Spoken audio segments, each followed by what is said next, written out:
د اوبو او انرژۍ وزیر زابل ته د خپل سفر پر مهال ویلي چې په دې ولایت کې د توري بند چارې به په نږدې راتلونکي کې بشپړې شي او ترڅنګ به یې دې ولایت کې د یو بند سروې ترسره او 10 میګا واټه برېښنا به فعاله کړي. نورحال د عصمت الله قایل په راپور کې.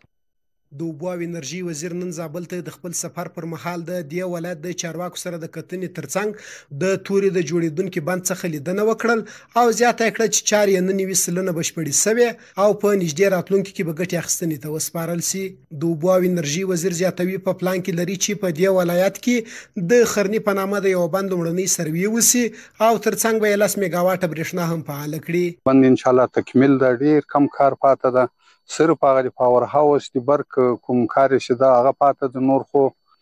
نو الحمدلله کارونه ښه دي، پرمختګ شوی ده او ان شاء الله ډیر ژر به د افتتاح وشي. په عین حال کې زموږ د انرژي معاینات او زموږ وزارت پام کې لري، موږ یو سرمایه گذار پیدا کړی ده او تیار دی. حضرت امیرالمؤمنین موږ حکم اخیستی چې 250 میګا واټه برق موږ په بعض ځایو کې سولري، په بعضو کې ګازي، په بعضو کې د سنگ زغال نه موږ هغه برق تولید کو.